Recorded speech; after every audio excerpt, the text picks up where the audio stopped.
Una cosa que quiero hacer hincapié, que este tema que estamos viendo, lo que llamamos líneas de combate, es componente de un conjunto de otros elementos que forman 8 elementos. Si nosotros tenemos que resolver también el problema de los principios, el programa, la plataforma de lucha, definir la vía de la revolución, las estructuras organizativas, formas de lucha, tipo de, etcétera, ¿no? Esa cuestión. El siguiente nivel que yo planteo está en la página 7. Es decir, yo creo que para elaborar la táctica, la estrategia, etcétera, hay que primero ver en concreto cuál es la especificidad del régimen de acumulación de capital en el momento dado. ¿Sí? Es decir, está bien, tenemos que considerar todos los elementos, ¿no?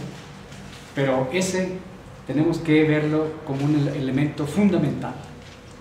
No es lo mismo estar en el momento del imperialismo, ¿sí?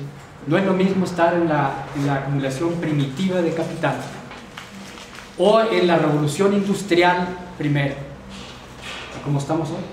Hoy, ¿sí?, estamos viviendo un momento extraordinario. De hecho, ¿sí?, existe el planteamiento de que ha entrado en crisis un régimen de acumulación de capital, un modo de producir la plusvalía, ¿sí?, que viene desde los años 60, ¿sí?, los años 60. Es ese planteamiento, ¿sí?, de que en el mundo el capital ha empezado desplegadamente, profundamente, a realizar eso que Marx llamaba la subsunción real del trabajo, del capital. ¿Sí? Y por lo tanto el predominio de la producción de plusvalía relativa, ya no absoluta. Es decir, un revolucionamiento científico-tecnológico en la producción que ha cambiado la fábrica, ¿sí?, que ha cambiado al tipo de obrero, ¿sí?, que ha cambiado el tipo de relación de dominio, al poder, ¿sí? Y eso no fue comprendido por nosotros, los militantes del PCM y otros, y seguimos trabajando con los mismos planteamientos con los que trabajó Lenin, ¿sí?, que era propio a la primera o segunda revolución industrial, en donde el obrero era un obrero industrial y la fábrica estaba concentrada en grandes unidades, grandotas unidades, hasta con chimenea y todo así, ¿sí?, con regímenes de producción, trabajo fijo, ¿sí?, trabajo fijo, con la profesión bien establecida, ¿sí?, con sistemas de control, taylorismo, fordismo, ¿sí?, hasta eso va de manera básica. Hoy eso ya no es lo que predomina, aunque no ha desaparecido totalmente, ¿sí? Y la razón, o una de las razones fundamentales por las cuales los comunistas no fuimos capaces de, ¿sí?, de seguir conduciendo, se encuentra en este elemento.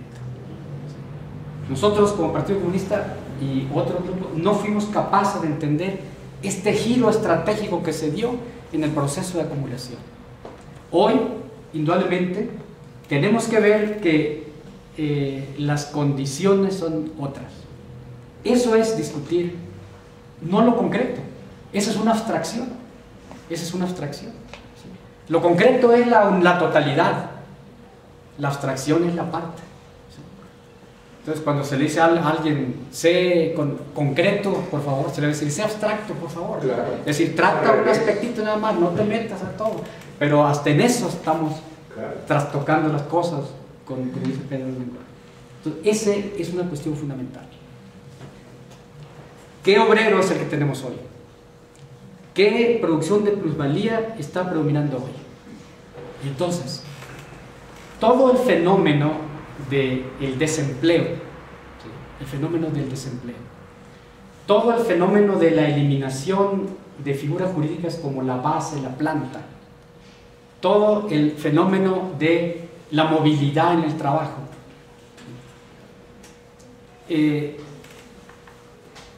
Indudablemente están relacionados con esto, es decir, estamos viviendo un nuevo modo de producir del capital, de la plusvalía, ¿sí? que se inaugura desde los años 60, ¿sí? Con jalones distintos. Esto no quiere decir que esté totalmente al 100% en la producción de la vida esto realizado. Hay manchones, dijéramos, pero la tendencia fundamental es eso. El segundo elemento que se plantea en la página 7, para una cuestión de que dijéramos como propuesta, decir, órale, respondemos a esto, hablemos de esto, es la especificidad de los sectores de la producción. Siempre o con mucha frecuencia nos preguntábamos, ¿somos agrícolas industriales? ¿O somos agrícolas, somos industriales, industriales agrícolas? Y ese problema se dejó a un lado, ¿sí? Se dejó a un lado. Y eso es básico también para poder definir la táctica, la estrategia, la línea de periodo. La línea de periodo no se define básicamente por las cuestiones aparienciales de cómo están los partidos, cómo está la ideología, los planteamientos, sino que nosotros tenemos que ir, si queremos tener razón de existir como comunistas, llegar a esa cuestión. Es decir, en los sectores de producción, sector 1, sector 2, en la economía nacional, ¿sí? ¿Cuál es el sector que está predominando? Eso es a lo que hay que responder, ¿sí? Eso es lo que hay que responder. ¿Qué es el capitalismo mexicano? Políticamente, jurídicamente es dependiente, atrasado, etcétera, pero el sector de producción, de medios de producción, es el que predomina. O es otro, el sector 2, o cómo está eslabonado estos dos sectores, ¿sí? Porque indudablemente, al hablar del famoso problema de las fuerzas motrices de la revolución, eso no se saca de la cabeza de los libros, se saca analizando esta cuestión, ¿sí? ¿Cuál es el papel del campesinado? ¿Sí? Aparte pues de su elemento subjetivo, tradición histórica de combate, etc., la cuestión material que le permite al campesinado mexicano, ¿sí?, jugar uno u otro papel. Eso es lo que tenemos que discutir, sobre eso hay que hablar, entre otras cosas. El tercer elemento es el problema de la realización del producto global, ¿sí? No es lo mismo que en lo fundamental se realice en el mercado interno, como ocurrió, por ejemplo, en el periodo de Cárdenas, en donde había una burguesía boyante llamada nacional, dijéramos, ¿sí?, pero ese término no es muy preciso, que realizaba inversión al interior, ¿sí?, y que por lo tanto necesitaba tener un régimen asalariado estable, necesitaba tener un régimen ocupacional estable, y que por lo tanto tenía posibilidades de expectativas, de consensos, porque estaba invirtiendo, porque estaba desarrollando la producción, la economía, etc. Pero si la realización de productos se lleva a cabo en el mercado internacional, ¿sí?, incluso con una burguesía especuladora que se mueve en términos de las finanzas, etc., de especulación y corrupción, naturalmente que para que esa burguesía obtenga ganancias altas requiere ¿sí?, de una serie de elementos de sobreexplotación, pero elementos de, dijéramos, quitarle, extraerle más valor por la vía de limitar el trabajo necesario, etc. Y indudablemente que hoy tenemos que decir que tenemos a una burguesía hegemónica que tiene el control del poder, que no tiene ningún interés en lo fundamental, salvo algunos casos de inversión productiva,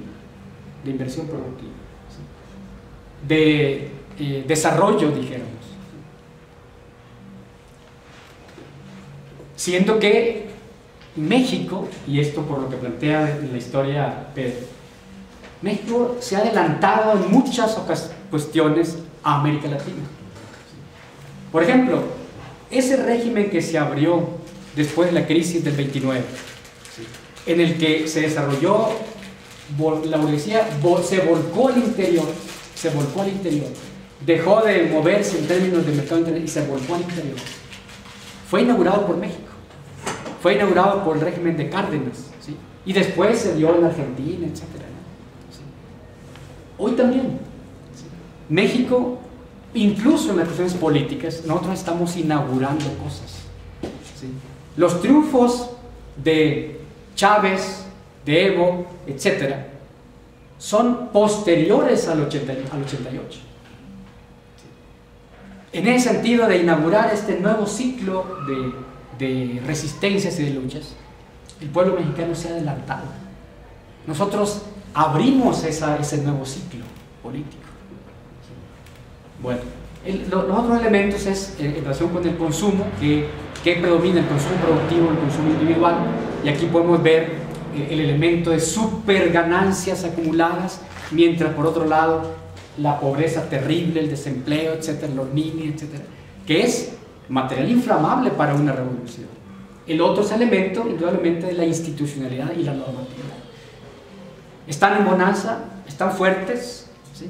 Y entendiendo la institucionalidad no solamente estatal, que es una reducción que los comunistas hemos hecho casi siempre. Creer que el poder se limita al Estado, etcétera, ¿no? No, institucionalidad civil también. Está quebrada la institucionalidad ciudadana, civil también, ¿sí? Está quebrada los sindicatos, las organizaciones patronales, la familia, todo exactamente. Y la normatividad, no solamente el derecho, sino la normatividad de convivencia de los ciudadanos, de los humanos como tales, ¿no? Y todo esto analizado desde el punto de vista mundial, planetario, como civilización planetaria. Entonces, esa es la siguiente aproximación que yo planteo. A mí me parece, ¿sí?, que dichas las cuestiones que se han planteado, ¿sí?, para mí, yo seguiría el camino este. Yo sigo este camino. No lo propongo, yo anuncio que yo sigo ese camino. Si mi preocupación es que el movimiento comunista mexicano pueda salir a la palestra para caracterizar la crisis actual. ¿Qué tipo de crisis estamos viviendo? No es una crisis parcial, es una crisis de poder, es una crisis de acumulación, de régimen de acumulación, ¿sí?, etcétera, etcétera. El siguiente elemento sería ya plantear algunas cosas con respecto a, en concreto, esto, cómo es que yo cuando menos lo veo. Pero yo seguiré este camino.